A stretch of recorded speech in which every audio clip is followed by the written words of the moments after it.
Good morning on this Saturday. Looking outside over Midtown Atlanta right now as we kick off the weekend. Hope you had a great week and you're surviving this heat okay. Another really hot one out there today. Thanks for checking in with us here at Atlanta News First Plus. I'm Megan Packer. It feels like a July morning out there, that is for sure. I direct you to our First Alert news app today to keep a track of the forecast. It is a First Alert weather day. Storms in the forecast for later today. So our weather team is constantly updating their First Alert weather app today to let you know when the storms will pop up near you. But right now, let me get you caught up on some of the news stories that are making headlines this morning, including a story that happened on the Atlanta BeltLine last night. We're talking about a fatal stabbing. This was in Northeast Atlanta last night. And what we are learning is that one person was killed. A man was stabbed and he died. The BeltLine officials that we checked in with this morning say this involved two people who were homeless. It happened on Montgomery Ferry Drive. This is Northeast Atlanta near Ansley Golf Club, to give you an idea of the area if you're familiar with that part of Atlanta.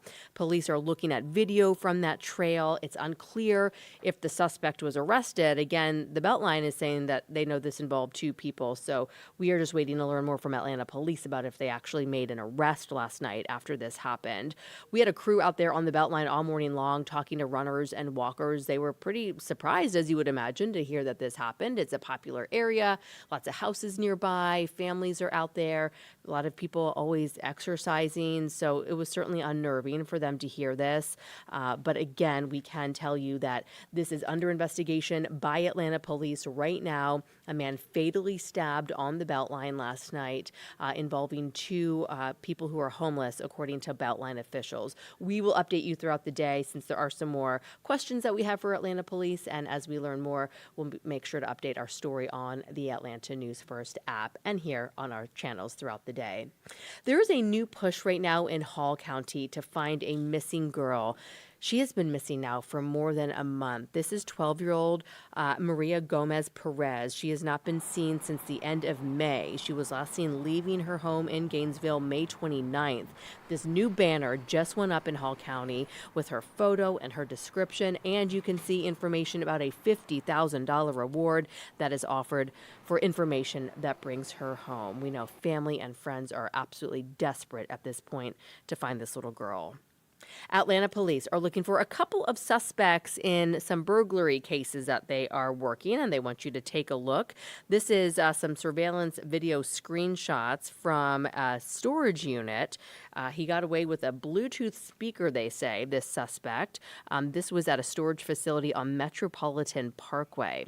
And they're also working this case here. You can see the person rummaging through somebody's closet. He was caught on camera in the walk-in closet inside of a house on Coleman Street. The man that lives there says that a number of things were stolen, including clothing and shoes. So if you know anything about either of these cases, if you recognize the men in these videos and photos, you can always call Crime Stoppers and remain anonymous. The number is 404-577-TIPS. Parents had a chance to talk to the man who could be the next superintendent of Atlanta Public Schools. There was a meet and greet session with Dr. Brian Johnson last night. This was a town hall setup. People came out to ask questions, learn more about him, and what he sees as the future of this district. Some of the big topics that came up included college readiness and alternatives to college, retention, and special education. The school board is scheduled to vote on Dr. Johnson coming up on Monday morning. If he is approved, he would be the district's fourth superintendent in 10 years. Atlanta's new Ebike rebate program seems to be kicking off with a strong start. We've talked a little bit about this, and now we're learning about how it's going so far.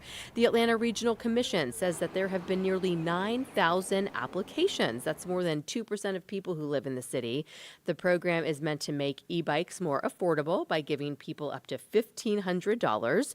The next round of applications opens up at the end of the month. The rebate, the amount of money you get back, depends on your income, but certainly a nice incentive that is getting people out there trying out e-bikes, bike shop owners saying they're getting a lot of inquiries about this as well. So it's a pretty interesting program. All right, we'll take another peek outside right now. Let's look at Midtown Atlanta. It is already so hot. Again, it is a first alert weather day today, so you need to be weather aware. Make sure you download our free First Alert weather app in addition to our Atlanta News First app, so you can keep track of not only the weather, but your headlines today. Storms moving through the area today. First Alert meteorologist Ella Dorsey was in with me earlier, if you joined us on TV earlier today, and she just said that you need to be aware of the storms popping up not only today, but really the next 2 days. The good news is, if there is a silver lining, is that we need that rain. So that will certainly help. If your lawn is looking brown, we will be getting a little bit more rain today. So our weather team will keep you updated. Thank you so much for checking in with us here. I'm Megan Packer. You're watching Atlanta News First Plus, and we will see you soon. Have a great Saturday.